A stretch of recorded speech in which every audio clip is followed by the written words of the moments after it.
Morning praise Yashu મસાયા pastor Gabriel ફરીથી એકવાર તમારી મધ્યે બહુ સરસ મુદ્દો લઈને આવેલો છું અને આ મુદ્દો હું ખાતરીપૂર્વક કહું, જો તમે જીવનમાં ઉતારશો તો તમારું જીવન પુષ્કળ બદલાઈ જશે.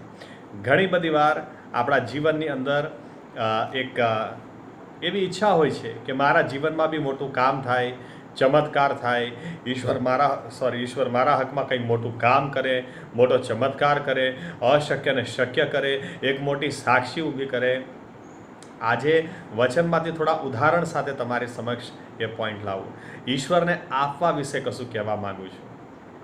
એક કલમ વાંચું તમારી સમક્ષ, એક ભાગ વાંચું અને પ્રાર્થના સહિત આપણે આગળ વધીએ. ભૂખ અને તરસ સાથે બેસજો. આખા બાઇબલમાં તમને આ પ્રિન્સિપલ, આ સિદ્ધાંત બતાડું કે તમે ઈશ્વરને આપતા શીખો. અને ઈશ્વરને જ્યારે તમે આપો, હું ખાલી નાણાંની વાત નથી કરતો, એટલે ધ્યાનથી જોજો, ધ્યાનથી સાંભળજો. નાણાં એક ભાગ ચોક્કસ છે, પણ ખાલી નાણાંની વાત નથી. પણ તમે ઈશ્વરને આપવા વિશે ગંભીર થઈ જશો ને, તમારા જીવનની અંદર પુષ્કળ મોટા કામ થશે. એક એક પ્રાર્થનાઓના જવાબ આવશે.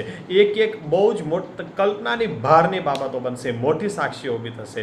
આવો આપણે એક ભાગ વાંચીએ અને પ્રાર્થના સહિત આગળ જઈએ. લુકનો 21મો અધ્યાય, તેની 1 થી 4 કલમ. તેણે ઊંચે જોયું તો શ્રીમંતોને ધર્મ ભંડારમાં દાન નાખતા દીઠા. એક દરિદ્રી વિધવાને તેમાં 2 દમડી એક દરિદ્રી વિધવાને તેમાં 2 દમડી નાખતી તેણે દીઠી. ત્યારે તેણે કહ્યું, હું તમને સાચું કહું છું કે આ દરિદ્રી વિધવાએ એ સઘળાઓ કરતાં વધારે નાખ્યું છે, કેમ કે સૌએ પોતાના વધારામાંથી દાનોમાં કંઈક નાખ્યું, પણ એણે પોતાની તંગીમાંથી પોતાની જે ઉપજીવિકા હતી તે બધી નાખી દીધી. પ્રાર્થના કરીએ.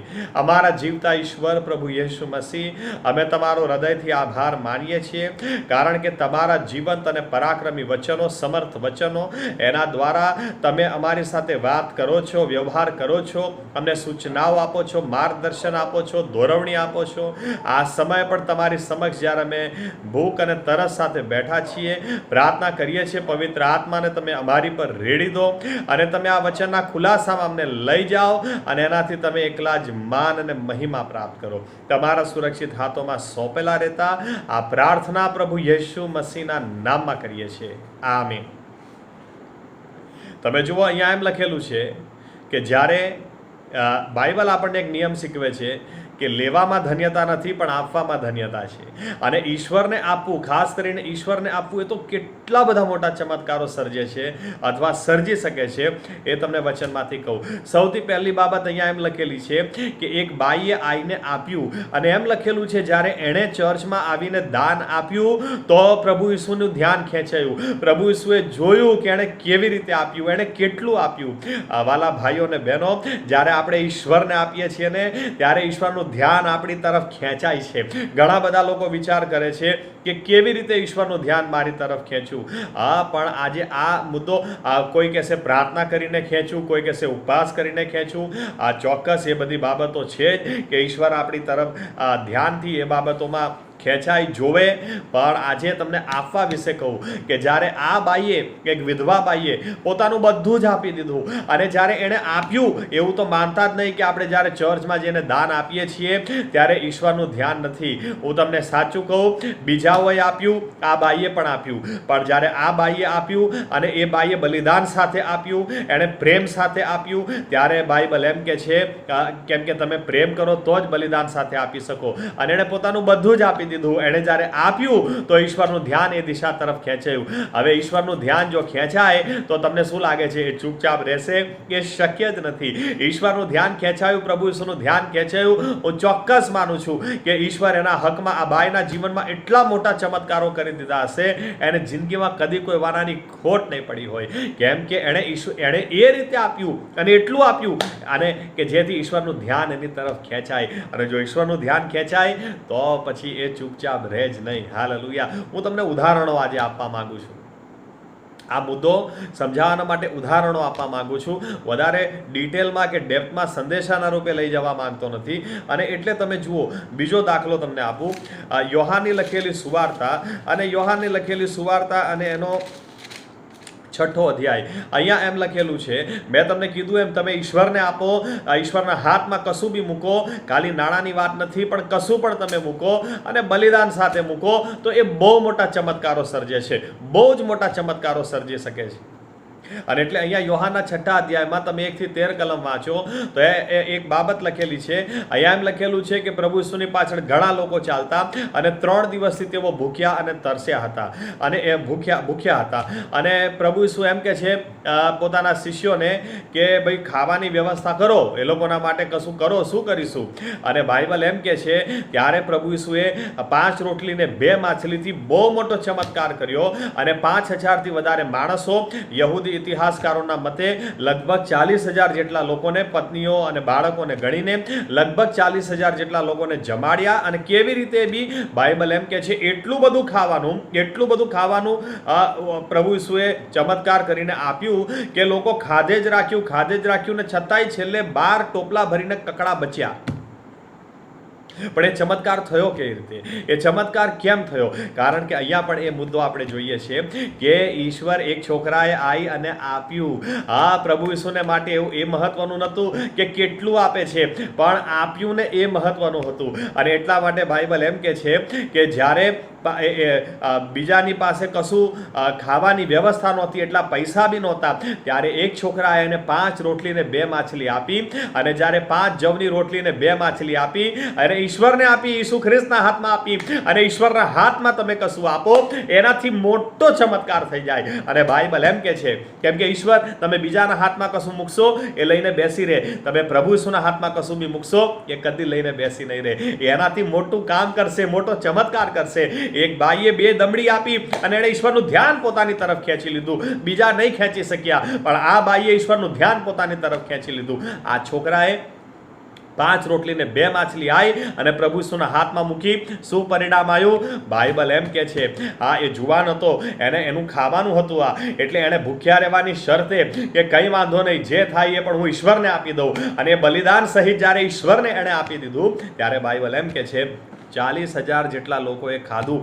આ છોકરાએ બી ખાધું અને બીજાએ બી ખાધું અને ઓળકાર ખાઈને ખાધું હશે.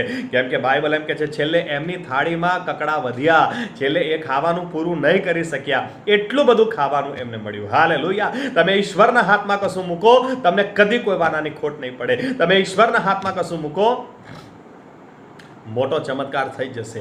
તમારા માટે તો થશે, તમારા સાથે સાથે બીજા કેટલાયના જીવનમાં ચમત્કાર થઈ જશે.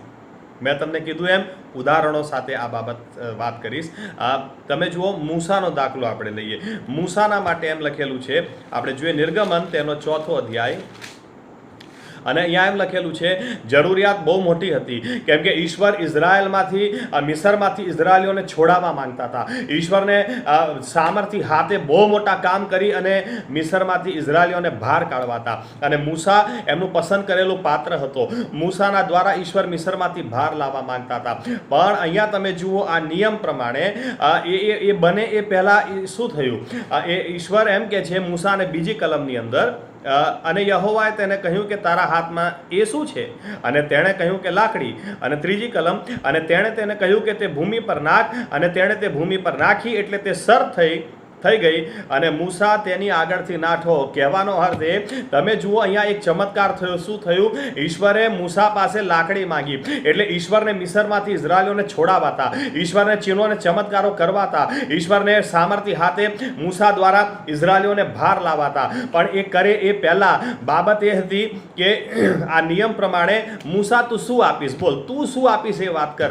અને એવા સમયે મૂસા ઈશ્વરને શું આપી શકતો હતો? ઈશ્વરે કીધું તારા હાથમાં શું છે? લાકડી છે, લાકડી આપી દે. લાકડી મૂસા ઈશ્વરને આપી દીધી.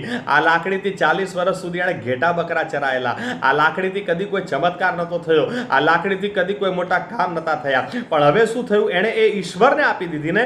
તમે ઈશ્વરને કશું બી આપો, તમે એના હાથમાં એકવાર મૂકી દો, એનાથી બહુ મોટા કામ થઈ જાય. તમે જુઓ 17મી કલમ. હવે ઈશ્વરનું વચન શું કહે છે? અને ઈશ્વરે મૂસાને કહે છે આ લાકડી તારા હાથમાં તું લે અને તે વડે તું ચિહ્ન કરી બતાવ. હવે ઈશ્વર એમ કે છે મૂસા જા આ લાકડી લઈને અને આ લાકડી દ્વારા મોટા કામ કરી બતાવ, મોટા કામ કર. હવે કેવી રીતે એ લાકડીથી મોટા કામ થાય? હકીકતમાં શું થયું? 20મી કલમ જોઈએ. અને મૂસા પોતાની સ્ત્રી તથા પોતાના પુત્રોને લઈને તેમને ગધેડા ઉપર બેસાડીને મિસરમાં પાછો ગયો. અને મૂસાએ પોતાના હાથમાં દેવની લાકડી લીધી. હવે તમે જુઓ, આ લાકડી મૂસાની નહીં રહી, હવે આ લાકડી ઈશ્વરની થઈ ગઈ, કેમ કે મૂસા ઈશ્વરના હાથમાં મૂકી દીધી. 5 રોટલી ને 2 માછલીથી ચમત્કાર કેમ થાય? કેમ કે એ પ્રભુ ઈસુના હાથમાં મૂકી દીધી. એટલે હવે એનું થઈ ગયું એટલે એ એનાથી બહુ મોટું કામ કરી શકે. આ લાકડી ઈશ્વરના હાથમાં મૂસાએ મૂકી દીધી. હવે ઈશ્વરની નહીં રહી, એટલે ઈશ્વરની ના રહી, મૂસાની ના રહી અને ઈશ્વરની થઈ ગઈ. એટલે કોઈ આશ્ચર્યની વાત કહેવાય. બાઇબલ એમ કહે છે આ લાકડીથી ઈશ્વરે કેવા કેવા ચમત્કારો કર્યા. તમે જુઓ, એક બાજુ એકલો મૂસા, પણ મૂસાના હાથમાં ઈશ્વરની લાકડી, અને એ લાકડી વડે નાઇલ નદીને લોહીમાં ફેરવી નાખી. નદી નાળાઓમાંથી દેડકાઓ બહાર કાઢી દીધા, રેતીમાંથી જુઓ ઉત્પન્ન કરી દીધી. અરે કેટલા ચમત્કાર! લાલ સમુદ્રના 2 ભાગ કરી દીધા. આ લાકડી વડે ખડકમાંથી પાણી આપી દીધું. આ લાકડી આ ઈશ્વરની લાકડી હતી. ઈશ્વરના હાથમાં તમે કશું પણ મૂકી દો, તમે ઈશ્વરના હાથમાં મૂકો, મોટા કામ થાય ને થાય. એનાથી કશું પાછું ના રાખો. જીવનમાં મોટા કામ જોવા હોય, ચમત્કારો જોવા હોય, ચિહ્નો જોવા હોય, મોટી સાક્ષીઓ જોવી હોય, ઈશ્વરના હાથમાં અલગ અલગ બાબતો મૂકતા શીખો. હજુ એક દાખલો આપું. તમે જુઓ, બીજો કાળુતાન એનો પહેલો અધ્યાય જોઈએ. હવે અહીંયા સુલેમાનની જ બાબત છે, સુલેમાનની સાક્ષી છે, સુલેમાન વિશે લખેલું છે. હવે સુલેમાન માટે એમ લખેલું છે કે 7મી કલમ એમ કે છે, તે જ રાત્રે દેવે સુલેમાનને દર્શન દઈને કહ્યું કે માગ હું તને શું આપું? અને સુલેમાને દેવને કહ્યું, મારા બાપ દાઉદ ઉપર તે મોટી કૃપા કરીને તેની જગાએ મને રાજા ઠરાવ્યો છે. હવે હે યહોવા દેવ, તે મારા બાપ દાઉદને જે વચન આપ્યું હતું તે ફળીભૂત થાવ, કેમ કે પૃથ્વીની ધૂળની રજ જેટલા અસંખ્ય લોક પર તે મને રાજા કર્યો છે, અને આ લોકોને લગતી સર્વ બાબતોની વ્યવસ્થા હું કરી શકું. માટે મને ડાપણ તથા વિવેક બુદ્ધિ આપ, કેમ કે તારી આ મહાન પ્રજાનો ન્યાય કોણ કરી શકે? ઈશ્વરે સુલેમાનને દર્શન આપ્યું. સુલેમાન માટે મોટો પ્રશ્ન હતો. આ ધૂળની રચકણ જેટલા લોકો, હું આટલો જુવાન, આટલી નાની ઉંમરમાં રાજા બની બેઠો, કેવી રીતે એ લોકોનો રાજ કરી શકું? કેવી રીતે એ લોકોને આગેવાની આપી શકું? કેવી રીતે હું એ લોકોનો ન્યાય કરી શકું? મારી પાસે નથી જ્ઞાન, નથી બુદ્ધિ, નથી ડાપણ, નથી કોઈ અનુભવ. હું કેવી રીતે કરી શકું?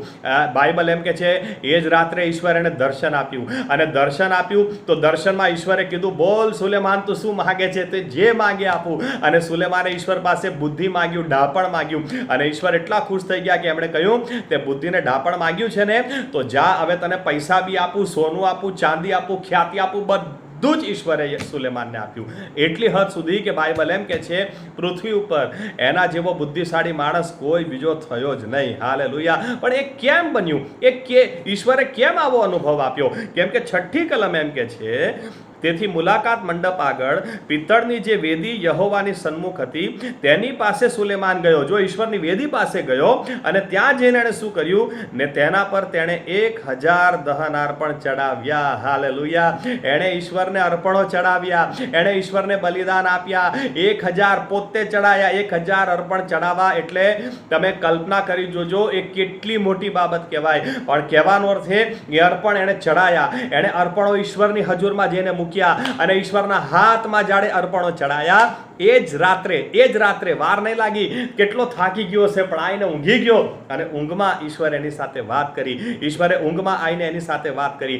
ઈશ્વરે ઊંઘમાં એને આવીને એની જે હૃદયની ઈચ્છા હતી એને પૂરી કરી. એની પ્રાર્થનાના જવાબ રૂપે આયા. એનું ટેન્શન પ્રભુ ઈસુએ લઈ લીધું. એને ટેન્શન હતું કેવી રીતે હું રાજ કરીશ, કેવી રીતે રાજ કરીશ. પણ જ્યારે એણે અર્પણો આપ્યા, જ્યારે એ બાબત એણે ઈશ્વરના હાથમાં મૂકી, ઈશ્વરના હાથમાં કશું પણ તમે મૂકો, એક બાબત યાદ રાખજો, એનાથી મોટા કામ થઈ જશે. એનાથી એક છોકરાએ 5 રોટલી ને 2 માછલી ઈશ્વરના પ્રભુ ઈસુના હાથમાં મૂકી દીધી. એને બી ખાવાનું મળ્યું, બીજાને મળી ગયું. મૂસાએ લાકડી ઈશ્વરના હાથમાં મૂકી. એનો જે બોજ હતો એ બોજનો એ તો છુટકારો પામી ગયો. એ બોજથી છુટકારો પામી ગયો. ઇઝરાયલીઓને પણ એ લાકડી વડે એ ભાર લઈ આવ્યો. જ્યારે સુલેમાનને પ્રશ્ન હતો, એને હૃદયમાં એ ચિંતા હતી કે હું કેવી રીતે આ લોકોનું રાજ કરીશ. અરે એણે ઈશ્વરના હાથમાં બલિદાનો મૂક્યા, એણે ઈશ્વરને અર્પણો ચડાયા, અને બાઇબલ એમ કે છે ઈશ્વરે એને અનુભવ આપી દીધો. અને આપી દીધો એટલું જ નહીં, ઈશ્વરે એને જ્ઞાન, બુદ્ધિ, ઢાપણ, ખ્યાતિ અને એ કદાચ કલ્પી ના શકે, વિચારી ના શકે એવી બાબતો ઈશ્વરે એના હાથમાં મૂકી દીધી. ઈશ્વરને આપતા શીખો. તમે ઈશ્વરને આપશો, લોકોને આપશો, લઈને ભાગી જશે. પણ તમે ઈશ્વરને આપશો, કંઈ પણ આપો, પણ એક બાબત યાદ રાખજો, ઈશ્વરને આપશો એ લઈને એ બેસી નહીં રહે. એના દ્વારા એ મોટું કામ કરશે, એના દ્વારા જ મોટી સાક્ષી ઊભી કરશે, એના દ્વારા જ તમારી ને મારી પ્રાર્થનાઓના જવાબ આવશે. એના દ્વારા જ અશક્ય લાગે એવી શક્ય બાબતો થશે. મરિયમની પાસે દૂત આવ્યો. મરિયમની પાસે દૂત આવીને કહે છે કે તારી પર પવિત્ર આત્મા આચ્છાદાન કરશે અને તું ગર્ભવતી થશે અને તારા દ્વારા જે દીકરો થશે એ પરાત્પરનો દીકરો કહેવાશે. મરિયમને માટે પ્રશ્ન હતો, એવું કેવી રીતે બની શકે? હું ગર્ભવતી કેવી રીતે બની શકું? આ કેવી રીતે શક્ય છે? આ કેવી રીતે બને? પણ બાઇબલ એમ કે છે, દૂતે એને કહ્યું લુક 1:37 ઈશ્વરને સઘળું શક્ય છે. ઈશ્વર પાસેથી આવેલું વચન એ કદી પણ પરાક્રમ વગરનું નહીં થશે. 38મી કલમમાં તરત મરિયમ શું કહે છે? હું તો દેવની દાસી છું, તારા કહેવા પ્રમાણે મારી સાથે થાવ. કૌંસમાં કહેવાનો મતલબ, તારા કહેવા પ્રમાણે મારી સાથે થાવનો મતલબ કે જો ઈશ્વરને મારું ગર્ભ જોઈએ છે, જો ઈશ્વરને મારું કુંવારાપણું જોઈએ છે, તો હું આપવા તૈયાર છું. અને એણે એનું કુંવારાપણું આપ્યું, એણે એનું ગર્ભ ઈશ્વરના હાથમાં મૂકી દીધું. અને કદી દુનિયામાં ચમત્કાર નહોતો થયો એવો ચમત્કાર થયો. એણે આપ્યું તો જ ચમત્કાર થયો. એણે જ્યારે આ ઈશ્વરના હાથમાં બાબત મૂકી દીધી, એલિઝાબેથ પણ બોલી ઉઠી, મારા પ્રભુની માને ધન્ય છે કે જેણે વિશ્વાસ કર્યો કે આવું જે દૂત કહીને ગયો એવી બાબત બી બનશે. હાલેલુયા. તમારે ને મારે આ નિયમ શીખી જવાની જરૂર છે. જો આપણે મોટા કામ જોવા હોય ને જીવનમાં, તો ઈશ્વરના હાથમાં કંઈક મૂકો, એને આપતા થાવ. બાઇબલ એમ કે છે જગતમાં તારણ બી એમને નહીં આવ્યું. ઈશ્વરે પોતે બી આ જ નિયમ પાડેલો છે. કેમ કે જેવે જગત પર એટલી બધી પ્રીતિ કરી એટલે આઈ લવ યુ કહી દે નહીં રાખ્યું, પણ એણે આપ્યું. એણે એકાકી જનિત દીકરો આપ્યો, એણે આપ્યું. અને એના આપવાથી પ્રશ્ન હળ થયો, એના આપવાથી મોટા કામ થયા. પ્રભુ યેશુ મસીહે બી ખાલી માણસ તરીકે આ જગતમાં આવી અને ખાલી ટાઈમપાસ નહીં કર્યો, એમણે પણ પોતાનું આપી દીધું. આજે તારણ એમને એમ આવ્યું નથી. બાઇબલ એમ કે છે એમણે આપ્યું, એમનું શરીર આપ્યું, એમનું લોહી આપ્યું. એમનું શરીર આપ્યું તો આપણને એમના સોળથી સાજાપણું આવ્યું. એમનું લોહી આપ્યું તો એનાથી આપણા પાપોની માફીનું સમાધાન આવ્યું. એમણે શિક્ષા સહન કરી તો આપણને શાંતિ મળી. આપણા અપરાધોને લીધે વિંધાયા, આપણા પાપોના લીધે તે કચડાયા. એમણે આપ્યું, એમણે પોતાનું બધું જ આપી દીધું. અને એના કારણે ઈશ્વરનું બધું જ આપણને મળી ગયું. જીવનમાં મોટા કામ જોવા હોય તો આ નિયમ પાળો, ઈશ્વરને આપતા શીખો. તમને ઘણીવાર પ્રશ્ન થશે, ઈશ્વરને શું આપું? મેં પહેલાં જ કીધું, ખાલી નાણાંની વાત નથી. ખાલી નાણાંની વાત નથી. મૂસાએ લાકડી આપીને તો ઈશ્વરે લાકડીનો પણ ઉપયોગ કરી લીધો. પ્રભુ ઈસુ એમ કે છે માર્ક 11:28 ની અંદર, તમે બોજ આપશો ને તો બોજ બી લઈ લઈશ. આજે કેટલા બધા લોકો ચિંતામાં જીવે છે. આ લોકડાઉનના સમયમાં કેટલી બધી લોકોને ચિંતા છે. પણ પ્રભુ ઈસુ તો એમ કે છે, ઓ વૈતરું કરનાર આવો તથા ભારથી લદાયેલા આવો, તમે સઘળા મારી પાસે આવો, તમારો બોજ આપી દો, એ બી લઈ લઈશ. કે જે તમે બોજ આપશો ને તો એ પણ લઈ લઈશ, અને સામે તમને શાંતિ આપીશ, વિસામો આપી દઈશ. એને આપી તો જુઓ, કંઈક તો આપો. મારી પાસે કંઈક ને કંઈક તો આપવાનું છે જ. તમે જે આપશો એને લઈને એ મોટો ચમત્કાર કરશે. તમે એને રાખ આપશો, યશા 61મો અધ્યાય, તમે એને રાખ આપશો તો બાઇબલ કે છે એ તમને મુગટ આપશે. તમે એને ખીન આત્મા આપશો તો બાઇબલ કે છે તમને સ્તુતિરૂપી વસ્ત્ર આપશે. તમે એને ભંગિત હૃદય આપશો તો બાઇબલ કે છે તમને દિલાસો આપશે. અરે તમે કંઈ બી પણ એને આપો, આપી તો જુઓ. તમે જે આપશો એને લઈને એ મોટો ચમત્કાર કરી દેશે. તમે આપશો તમારા માટે. ઓકે, નાણાંની વાત પર એક વાત બધી યાદ આવી. તમે જુઓ, આપણે જોઈએ પ્રેરિતોના કૃત્ય એનો 10મો અધ્યાય, ત્યાં પણ એક બહુ સરસ બાબત લખેલી છે. બાઇબલ એમ કે છે સુવાર્તા પ્રચારનો સમય હતો. બહુ જ અજાયબ રીતે ચિહ્નો અને ચમત્કારો થઈ રહેલા અને ઈશ્વરનું અજાયબ રીતે કાર્ય થઈ રહેલું. એવા સમયે યહૂદીઓમાં પહેલાં કામ થયું, પછી સમરૂનમાં એટલે અડધા યહૂદી હતા, અડધા યહૂદી નહોતા, એવા લોકોમાં કામ થયું. પછી સમય આવ્યો કે બિન યહૂદીમાં, અન્ય જાતિઓમાં કામ કરવાનું, વિધર્મી લોકોમાં કામ કરવાનું, તમારા ને મારા જેવા લોકોમાં કામ કરવાનું. અને એના માટે ઈશ્વરે કર્નેલિયસના કુટુંબને પસંદ કર્યું. કર્નેલિયસના કુટુંબને જ કેમ પસંદ કર્યું? કેમ કર્નેલિયસના કુટુંબને જ પસંદ કર્યું? વિધર્મીઓના માટેનો દ્વાર કર્નેલિયસના કુટુંબથી જ કેમ ખુલ્યો? કારણ જુઓ, કેમ કે એ ઈશ્વરને આપતો હતો.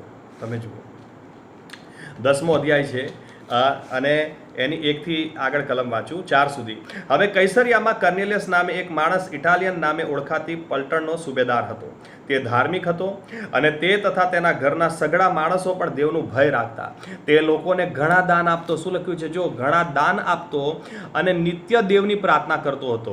દાન આપતો હતો અને પ્રાર્થના કરતો હતો. તો જ્યારે દૂત આવ્યો ને, તો હવે દૂત શું કહે છે જુઓ. તેણે એક દિવસ બપોરે આશરે 3 વાગે દર્શનમાં દેવના એક દૂતને પોતાની પાસે આવતો તથા પોતાને ઓ કર્નેલિયસ એમ કહેતો પ્રત્યક્ષ દીઠો. દૂતને જોયો અને દૂતે નામ દઈને બોલાવ્યો. હવે દૂત શું કહે છે? ત્યારે એકી નજરે તેની સામું જોઈ રહીને તથા ભયભીત થઈને તેણે કહ્યું કે પ્રભુ શું છે? તો તેણે એટલે દૂતે શું કહ્યું જુઓ. દૂતે તેને કહ્યું કે તારી પ્રાર્થનાઓ તથા તારા દાન દેવની આગળ યાદગીરીને સારું પહોંચ્યા છે. હાલેલુયા. તમે ઈશ્વરને આપો ને, ઈશ્વરને તમે આપો, એ તમારા માટે લઈને એ ઈશ્વર લઈને બેસી નહીં રહે.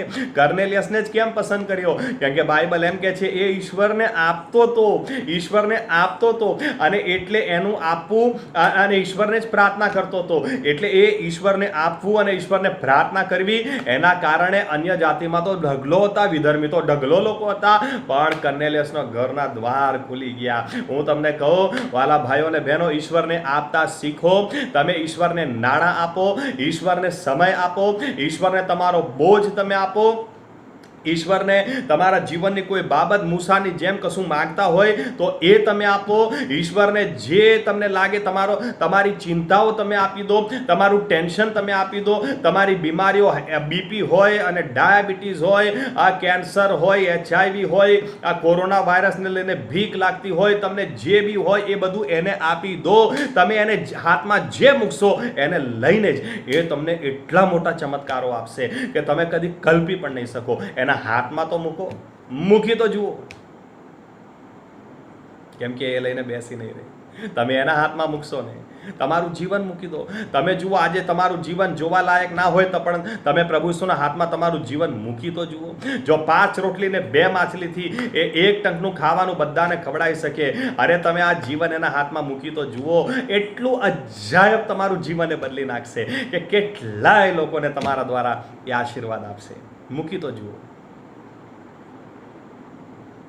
મેં વર્ષો પહેલાં, મને વાંચવાનો શોખ બહુ છે, 2 સાક્ષીઓ તમને આપું.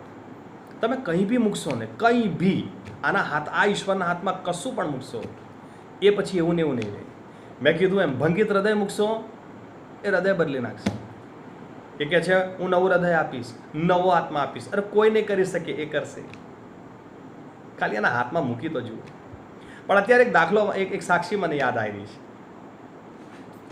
ચાર્લ્સ ફિની વિશે તમે વાંચો ઇતિહાસની અંદર, અને એટલું બધું અજાયબ એમની સેવાઓ હતી. એવું કહેવાય છે કે પાઉલ પછી જો કોઈએ એ ટાઈપની સેવા કરી તો ચાર્લ્સ ફિનીએ કરી. હું ડિટેલ નહીં આપી શકું ને તો બહુ લાંબુ થઈ જશે, પણ તમે ઇતિહાસમાં વાંચો. અજાયબ સેવા. ચાર્લ્સ ફિની એટલે અજાયબ સેવા. પણ એમની સાક્ષી શું હતી? એ ઈશ્વરમાં માનતા જ નહોતા, અને એટલે ઈશ્વરની વાત કરવાની જ નહીં એમની આગળ, બાઇબલની વાત કરવાની જ નહીં એમની આગળ. બસ ઈશ્વર છે જ નહીં. અને એક દિવસ એ એડવોકેસી એટલે વકીલાત ભણવાના માટે ગયા. અને જ્યારે વકીલાત ભણવાના માટે ગયા તો ત્યાં એક પ્રશ્ન થયો કે ભાઈ ખૂન કરો તો એને આ સજા થાય, ચોરી કરો તો એને આ સજા થાય. એમને પ્રશ્ન થયો કે આ નિયમો કોણે બનાવ્યા? તો એક દિવસ એમના પ્રોફેસર સાથે વાત થઈ તો પ્રોફેસરે કીધું તને નથી ખબર? આ બધા તો બાઇબલમાં નિયમો આપેલા છે, ચોરી નહીં કરવી, ખૂન નહીં કરવું, જૂઠું નહીં બોલવું. એટલે આ પાછી માથું પકડ્યું કે અરે બાપા, પાછું બાઇબલ આવ્યું. કે બાઇબલથી દૂર ભાગવા જતા પણ બાઇબલ એમની સામે આવી જતું. છેવટે કંટાળ્યા. એક દિવસ એમણે બાઇબલ લીધું અને જંગલમાં ગયા. અને જંગલમાં જઈને એવું કીધું કે પ્રભુ, હું તારામાં માનતો જ નથી, હું માનતો જ નથી કે તું છે, પણ જો તું છે તો મને અનુભવ આપ. હું થોડા દિવસ અહીંયા તારી રાહ જોઉં છું, અને જો મને અહીંયા અનુભવ ના મળ્યો તો જિંદગીમાં પ્લીઝ મારો પીછો ના કરીશ. કેમ કે હું માનતો જ નથી કે તું છે. તમે નહીં માનો, એમણે ઈશ્વરના હાથમાં પોતાનો અવિશ્વાસ મૂકી દીધો. મેં કીધું એમ, આ ઈશ્વરના હાથમાં કશું પણ મૂકી દેશો ને પછી એ બાબત એવી ને એવી નહીં રહે. એમણે અવિશ્વાસ મૂકી દીધો, મને વિશ્વાસ જ નથી તારામાં.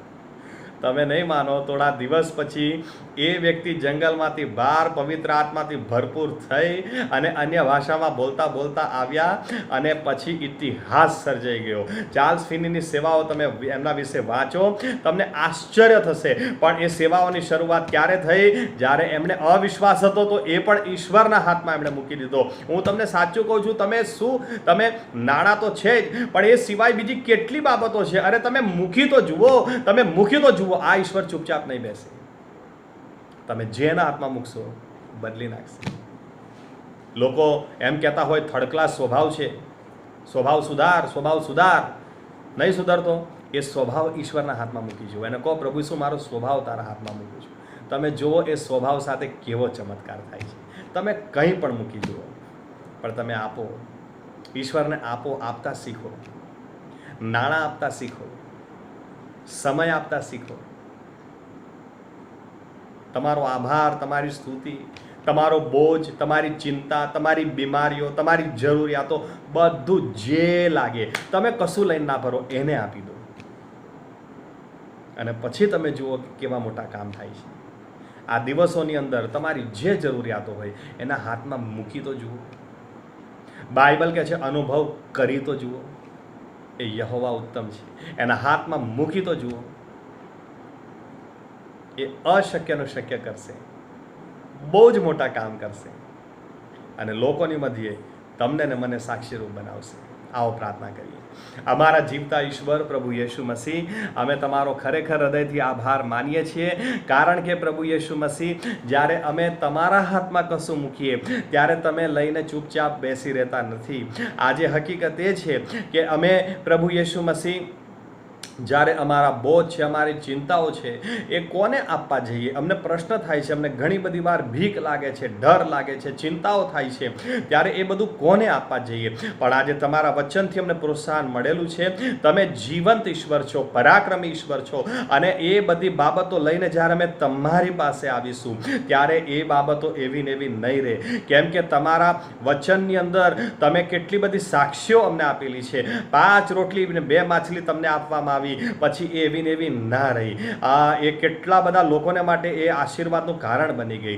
જ્યારે મૂસાએ લાકડી તમારા હાથમાં મૂકી, પછી એ સામાન્ય લાકડી ના રહી. એનાથી કેટલા મોટા ચિહ્નો અને ચમત્કારો થયા અને કેટલી બધી સંખ્યામાં, મોટી સંખ્યામાં લોકો છુટકારો પામીને બહાર આવ્યા. જ્યારે પ્રભુ યેશુ મસીહ, સુલેમાને તમને, એ જુવાન હતો, નાનો હતો, બુદ્ધિ નહોતી, બીક હતી, પણ જ્યારે તમને બલિદાનો આપ્યા, જ્યારે તમારી સમક્ષ આવ્યો, પછી એ એવો ને એવો ના રહ્યો. પછી એ બદલાઈ ગયો. એ જુવાન માણસ એ દુનિયાનો સૌથી બુદ્ધિશાળી માણસ થઈ ગયો, સૌથી પ્રખ્યાત વ્યક્તિ થઈ ગયો. કેટલું બધું અજાયબ પ્રભુ યેશુઆ, એણે પ્રભુ યેશુ મસીહ તમારી પાસે તમારા હાથમાં બલિદાનો મૂક્યા અને તમે તેને સામે ચાલીને પૂછ્યું, બોલ તારે શું જોઈએ? અને એણે જે એનો ભીખ હતી, જે એની ચિંતાઓ હતી, તમારી સામે મૂકી અને વિવેક બુદ્ધિ, જ્ઞાન બુદ્ધિ, ઢાપણ માગ્યું ને તમે આપી દીધું. તમે ચૂપચાપ ના રહ્યા. પ્રભુ યેશુ મસીહ, તમે પ્રભુ યેશુઆ મરિયમની પાસે પણ જ્યારે તમારો દૂત મોકલ્યો ત્યારે અશક્ય લાગે એવી બાબત હતી, પણ મરિયમે પોતાનું ગર્ભાશય આપી જ દીધું તમને. મરિયમે કુંવારાપણું આપી જ દીધું અને ખરેખર તે કુંવારી ગર્ભવતી થઈ અને બહુ મોટું કામ થયું. આ જગતને તારનાર મળી ગયો. હા પ્રભુ યેશુઆ, તમારા હાથમાં કશું પણ મૂકવામાં આવે, તમે ચૂપચાપ રહેતા નથી. એ લઈને તમે બહુ મોટા ચમત્કારો કરો છો. તમે પોતાનું શરીર આપીને અમને સાજાપણું આપ્યું. તમે લોહી વેવડાવીને પણ અમને પાપોની ક્ષમા આપી. તમે મૃત્યુ પામીને અમને જીવન આપ્યું. તમે સજીવન થઈને પુનરુત્થાન પામીને અમને અનંત જીવનની આશા આપી. ઓ પ્રભુ યેશુ મસીહ, આજે કેટલી અદ્ભુત બાબત કે અમારો બોજ લઈને પણ તમે શાંતિ આપો, અમારું ભગની દર્દ લઈને પણ તમે તેને સાજું કરો, તેને દિલાસો આપો, રાખને બદલે મુગટ આપો, ખીન આત્માને બદલે સ્તુતિરૂપી વસ્ત્ર આપો. આજે એટલાને માટે જ પ્રભુ યેશુ મસીહ, અમે અમારા જીવનની એક એક બાબતો અમે નાટક કરવા માંગતા નથી. અમે બીધેલા છીએ તો મારી ભીખ તમારી પાસે લાવીએ છીએ. અમે બેચેન છીએ તો મારી બેચેની તમારી પાસે લાવીએ છીએ. અમે પ્રભુ યેશુ અમારી માંદગી, અમારી બીમારી, અમારો રોગ તમારી પાસે લાવીએ છીએ. અમે અમારા બોજ તમને આપીએ છીએ. અમે અમારું જીવન તમારા હાથમાં સોંપીએ છીએ. અમારો સ્વભાવ તમારા હાથમાં સોંપીએ છીએ. અમારી અધૂરાઈ, અમારી નબળાઈઓ તમારા હાથમાં સોંપીએ છીએ. અને અમને ખબર છે પ્રભુ યેશુ મસીહ કે અમને ખાતરી તમે આપી દીધેલી છે. હવે એ એક પણ બાબતો એવી ને એવી રહેવાની નથી. આના માટે અમે તમને ધન્યવાદ આપીએ છીએ. અમે જે બાબતો તમારા હાથમાં સોંપેલી છે એને લઈને મોટી સાક્ષીઓ ઊભી થનાર છે, અને એના માટે અમે તમારો આભાર માનીએ છીએ. આ નિયમ જે વચનમાંથી તમે અમને શીખવાડ્યો છે એના માટે તમારો આભાર માનતા અમે નિર્ણય લઈએ છીએ આગળના દિવસોમાં, સમયોમાં આ પ્રભુ યેશુઆ જ્યારે પણ એવી વિપરીત સંજોગો, એવી કોઈ પરિસ્થિતિ સર્જાશે ત્યારે અમે એ વિચાર કરવા નહીં રહીએ કે પ્રભુ તું કશું કર, તું કશું આપ, પણ અમે તમારી પાસે આવીશું કે પ્રભુ હું આ રહ્યો, હું મારો બોજ તમને આપું, હું મારી ચિંતા તમને આપું, હું મારા નાણાં તમને આપું, હું મારી લાકડી તમને આપું, હું મારું કુંવારાપણું તમને આપું, હું મારું તમને આપું, અને મોટો ચમત્કાર થઈ જ જશે. આભાર, આભાર ને આભાર. અમારા એક પ્રશ્નોના હળ તમે આપી દીધા છે એટલું જ નહીં, પણ આ નિયમ પ્રમાણે તમે અમને આશીર્વાદિત કર્યા છે, અમને છુટકારો આપ્યો છે, અને અમારા દ્વારા બીજાઓના પણ જીવનમાં કામ કર્યા છે. તમને ધન્યવાદ આપતા આ પ્રાર્થના પ્રભુ યેશુ મસીહના નામમાં કરીએ છીએ. આમીન. પ્રભુ યેશુ મસીહ તમને દરેકને પુષ્કળ આશીર્વાદિત કરે. આમીન.